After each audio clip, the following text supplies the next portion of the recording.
سلام، د نن سهار د 9 بجو خبرونو ته مو زه سمیع الامیني هرکلی وایم. نن د هغوی اتمه د مجاهدینو د بریا او د ډاکټر نجیب الله د حکومت له نسکورېدو سره برابره ده. پوره 20 کاله مخکې په 1391 لمریز کال کې مجاهدینو د ډاکټر نجیب الله حکومت رانسکور او حضرت صبغت الله مجددي یې د 2 میاشتو لپاره موقت ولسمشر وټاکه.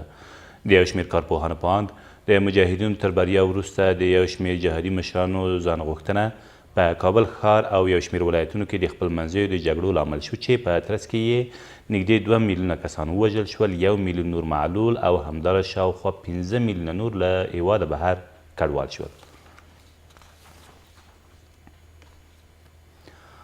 مخکینی ولسمشر حامد کرزی په اوسنیو شرایطو کې د سولې مشورتي جرګې چې ټاکل شوې سبا پیل شي د افغانستان د خلکو په ګټه نه بولي.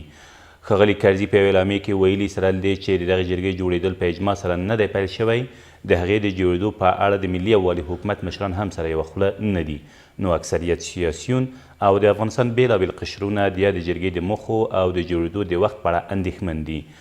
مخکیني ولسمشر اندېښنه ښودلې چې دغه جرګه به ښایي د سولې د خبرو ټکني کېدو لامل شي، نو دغه جرګه باید د سولې له خبرو او یا هم د مطلوبې هوکړې له لاسته راتلو وروسته جوړه شي، څو د افغانستان د خلکو استازي د لاسته راغلو هوکړو پر سر د تایید ټاپه ولګوي. نوموړي له ولسمشر غني غوښتي چې د دغې جرګې جوړېدل د سولې د روانو هڅو پر سر د اټکلیزو منفي تاثیراتو د مخنیوي په موخه باید وځنډوي.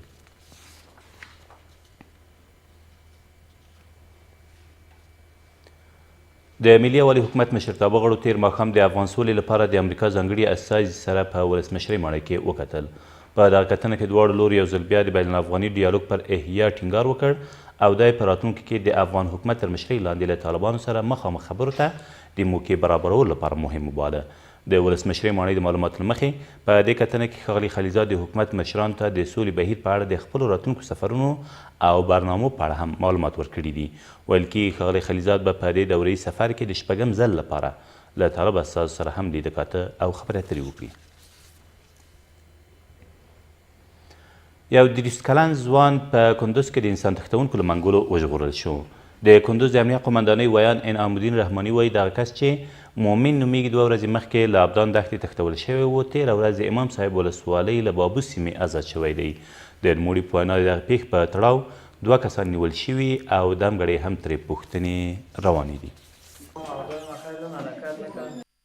مومن نام جوان 23 ساله دیروز ساحه دشت آبدان حین تفریح توسط ربایندگان ربوده شده بود. خوشبختانه پلیس کندوز در توانی با کارمندان ریاست امنیت ملی ساحه را کاور کردند و این جوان از چنگ ربایندگان آزاد ساختند که در پیوند به قضیه 2 تن مسجون توسط پرسنل پلیس قماندانی حضرت امام صاحب بازداشت شده در زمینه تحقیقات ادامه دارد. او یو کس د نشهیي توکو د لیږد په تور په ننګرهار کې د پولیسو له لوري ونیول شو.